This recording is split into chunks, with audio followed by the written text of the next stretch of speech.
Bang. Needs knives. I'm Jared. My lovely wife Kara's not with us, but Douglas! Say what's up, Douglas. What up? Douglas is with us. Hey, I'm a good boy. Yes, you are, Douglas. Alright. This knife, the Sog Terminus. I never thought I'd be saying this, but Sog, you killed it with this knife. I mean, why? Why? If you could do knives this good, why would you mess around with all the other crap you guys make? And you know what? I'm not trying to talk crap because I'm just happy you finally stepped it up.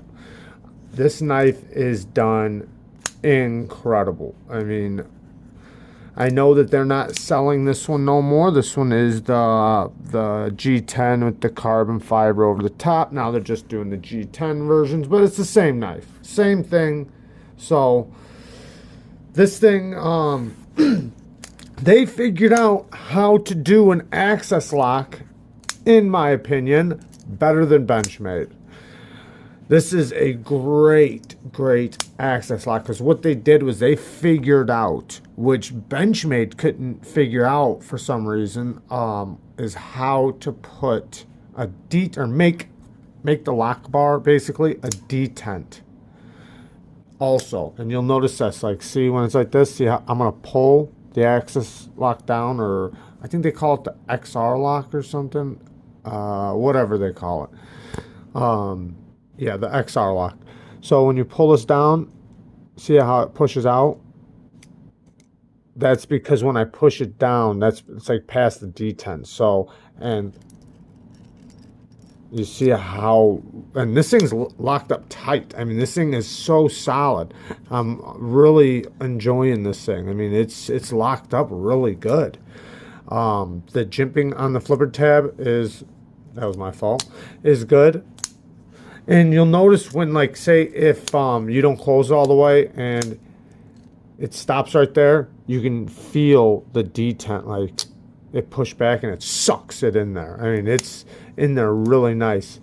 It's very enjoyable to use. It's such a good fidget knife, and it's so easy because it's on ball bearings. You know, when a lot of access locks aren't on ball bearings, they're usually on phosphor bronze.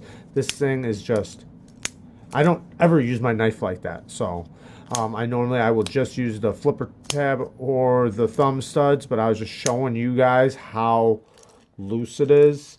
And listen to it. Listen to this.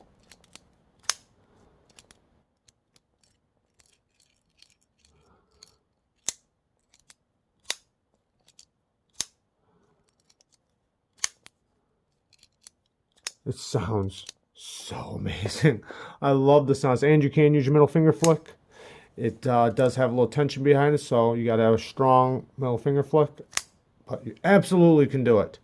This is a great knife. I'm very proud that, or not proud, I'm happy that Sog did a great job on this knife.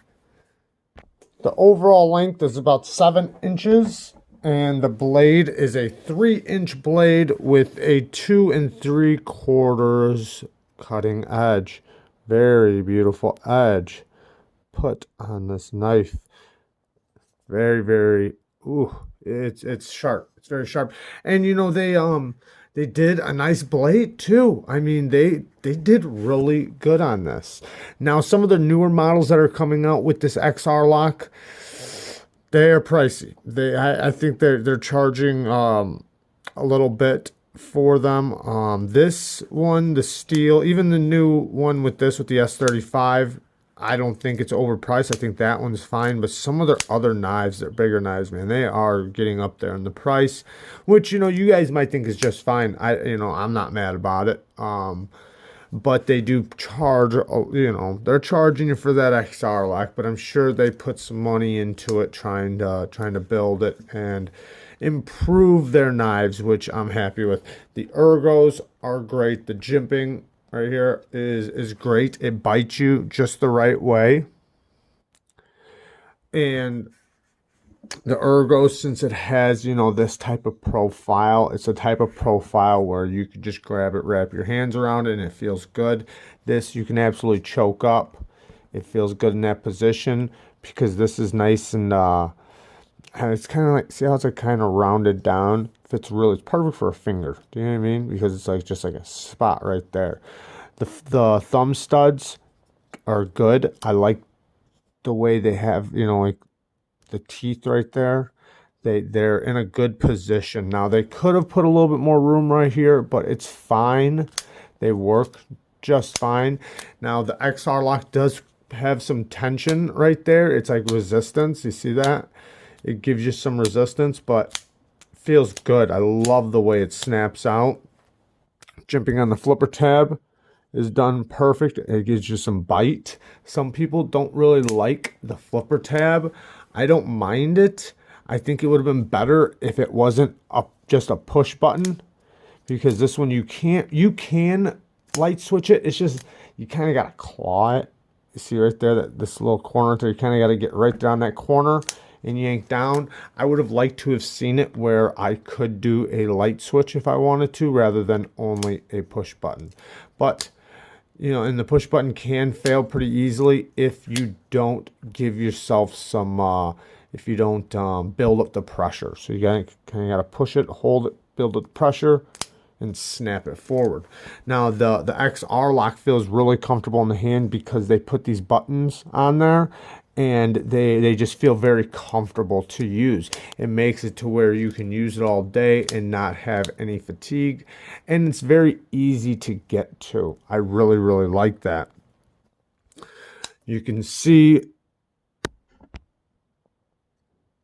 the bar moving right there. That's what they use as the detent and the stop pin, or not stop pin, sorry, the locking mechanism right there. That's the XR lock, and then you see the stop pin right there.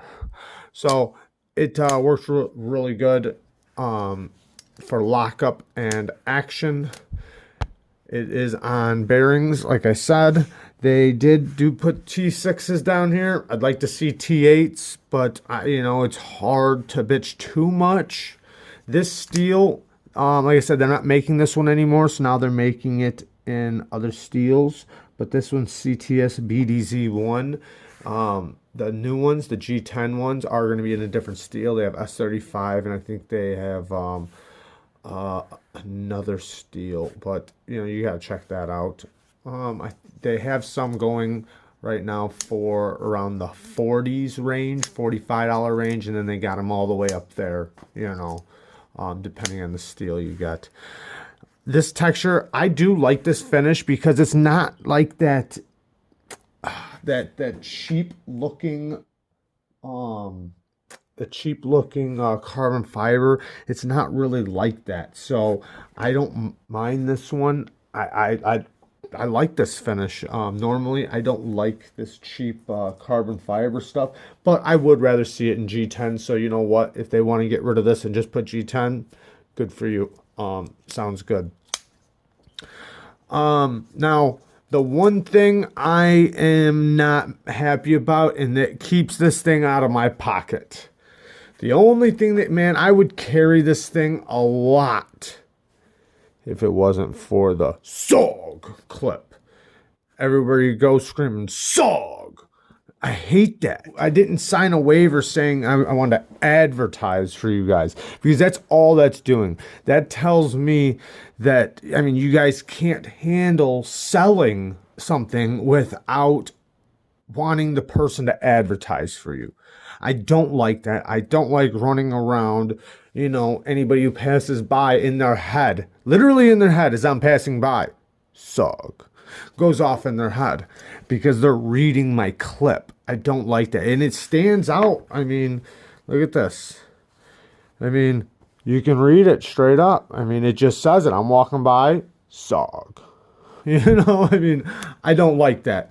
It works. The clip works just fine, but I don't like it. I don't like the clip. It can work all day, and it's just annoying. And also, this is the other thing, and I know I sound like a snob when I say this. I totally sound like a snob, and I know that, so you don't have to tell me in the comments how snobby I am. But one reason why I don't like the Sog clip is because I'm not I'm not I'm not very excited about people seeing a Sog in my pocket. You know, what if I run into another knife guy? What if? What if I run into another knife guy and he pulls out a Sabenza or something like that? Oh, what do you got in your pocket? And then he looks down and sees a Sog clip.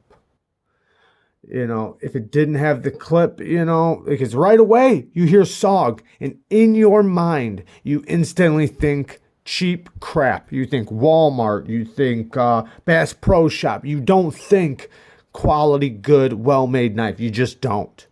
I mean, this is a quality, good, well-made knife.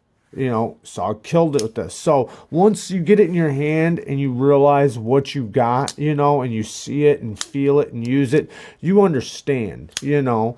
But without using it and seeing how it works over time, it doesn't matter how good it feels. You're instantly going to think, well, it's a Sog. You know, like, it doesn't matter how good the action is or anything like that. It's going to break. It's going to, you know, it's going to get lock rock. It's going to, you know, it probably sucks to take apart. You know, you're just going to think all these things that Sog is known for. And, you know, you're going to think that thing can't be centered. It can't be centered up, but it is, you know, and you're going to think all those things. And I'm not trying to say I'm that shallow. I'm kind of joking when I say all this, but in the back of my mind, I'm not. In the back of my mind, I am thinking that I don't want to run around and brag that I have a Sog in my pocket. And I sound very shallow saying that, but hey, I'm sorry. It's just I don't want to brag that I have a Sog in my pocket, but I do love the knife. I think the knife is great. I love this knife. I really do. Sog killed it with this knife. I am not taking anything away from the knife. I'm just saying I wish they didn't brand everything Sog, Sog, Sog, Sog, Sog, Sog. I mean, they brand the heck out of stuff. You already have it right there. I know what I'm carrying. And like Benchmade, like with their clips, I mean, yeah, they say Benchmade, but you can't see that as you're walking by. You just see a black clip. They subtly do it. And then if you look at it really close in the right light and it comes through, Benchmade, you see it. So, you know, it's a little different. But yeah, there's my review, guys. Love you guys. Sorry it's blurry at the end. Peace.